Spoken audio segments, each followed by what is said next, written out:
दिवाली की शुभकामनाएं और नूतन वर्षाभिनंदन। Hello friends, Diwali enjoy Diwali, पर ध्यान रखिए प्रदूषण मत फैलाइए। दिवाली के टाइम पे पोल्यूशन, कारण एयर पोल्यूशन सबसे ज़्यादा। दिवाली के पहले हम लोग शॉपिंग के लिए चीज़ें लाने के लिए भागते ही रहते हैं। व्हीकल्स सड़कों पे इतने ज़्यादा बढ़े हैं और उसके कारण पोल्यूशन भी बढ़ रहा है, क्योंकि हम लोग कोई सब ई व्हीकल तो यूज़ नहीं कर रहे हैं। फटाकड़ों का तो होता ही है, नॉइज़ पोल्यूशन, आवाज़, हॉर्न्स, इससे भी आवाज़ आती है, और फटाकड़ों का आवाज़, और सॉइल पोल्यूशन भी हो जाता है। फटाकड़ों का कचरा, फटाकड़े से निकले हुए गैसेस, उसके कारण भी पोल्यूशन बढ़ जाता है। दिवाली पे लाइटनिंग काफ़ी बार इतना ज़्यादा करते हैं कि वो फ्लिकरिंग लाइट के कारण भी काफ़ी प्रॉब्लम्स खड़ी हो जाती है। दिवाली के टाइम पे जो हम लोग फटाकड़े उड़ाते हैं, उसके कारण 5 प्रकार के पोल्यूशन हो सकते हैं। सबसे पहले तो air pollution, second noise pollution. आपको फटाकड़ों का आवाज़ कितना जोर से आता है, वो आवाज़ यंगस्टर्स को तो अच्छा लगता होगा, पर एकदम छोटे बच्चे या एकदम बूढ़े लोग, उन दोनों को ही उस आवाज़ से दिक्कत आती है। उनके कान बहुत सेंसिटिव होते हैं, उसके कारण वो परेशान हो जाते हैं। एक्सप्लोजन, आप फटाकड़े उड़ाते हो, ज़ोर से आवाज़ आती है, उसमें से गैसेस निकलते हैं, लाइट्स निकलती है, और उसके बाद में बहुत सारा धुआं निकलता है। वो टॉक्सिक गैसेस के कारण काफ़ी जनों को सांस की तकलीफ भी हो जाती है। फटाकड़े ज़्यादा उड़ाने से और उनका जो गैस निकलता है वो नाक में से अंदर जाने से कभी कैंसर ही हो सकता है। आप पूछोगे कैसे? क्योंकि उसके जो कलर आते हैं और फटाकड़े ऊपर तक जाते हैं, बहुत अच्छे दिखते हैं, वो सब रेडियो एक्टिव सब्सटेंस के कारण आते हैं। रेडियो एक्टिव सब्सटेंसेस तो टॉक्सिक होते ही हैं। फिर 5वां, आपने आदमियों को भी नहीं, इवन जानवरों को, आपके पेट्स को, बर्ड्स को, सबको फटाकड़ों से प्रॉब्लम होती है। वो स्ट्रेस में आ जाते हैं, इधर उधर उड़ने लग जाते हैं, कोई सेफ जगह ढूंढने की कोशिश करते हैं। ये गए 5 प्रॉब्लम्स। अब फायर क्रैकर के अंदर रहता क्या है? कॉपर के कारण, अगर कॉपर के बारीक बारीक पार्टिकल्स गए तो सांस की तकलीफ हो सकती है। कैडमियम और बेरियम सॉल्ट अंदर गए तो एनीमिया हो जाता है। काफ़ी बार जिंक और मैग्नीशियम के फ्यूम्स, यानी वो जो गैस निकलता है और जो धुआं निकलता है, वो गया तो कोई को जो सेंसिटिव लोग होंगे उनको बुखार, उल्टियाँ शुरू हो जाती है। और लेड तो टॉक्सिक होता ही है। अगर बहुत ज़्यादा आपके इसमें चला गया ना, आप बहुत ज़्यादा कंटिन्यूस फटाकड़े उड़ा रहे हो, तो आपको हेल्थ की प्रॉब्लम काफ़ी आ जाती है। इससे क्लाइमेट चेंज भी होता है।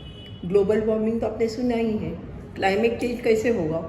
ये फटाकड़े उड़ रहे हैं, तो फटाकड़े उड़ने के बाद में मैंने आपको बताया बहुत सारे सॉल्ट्स है, बेरियम के हैं और कैडमियम के, वो सब सॉल्ट टॉक्सिक है, और वो उसके अंदर भी टॉक्सिक क्लोजिव रहते हैं। वो सब जब फटाकड़े एक्सप्लोड होते हैं या फूट जाते हैं, या झाड़ ऊपर जा रहा है, या जो चक्करी है वो गोल गोल घूम रही है, उस टाइम पे, उसके बाद में आपको देखते होंगे कि ये सब होने के बाद में धुआं निकलता है, और वो धुआं में से बाद में वो काला काला हो जाता है, कि वो सब कार्बन पार्टिकल्स होते हैं उसके अंदर।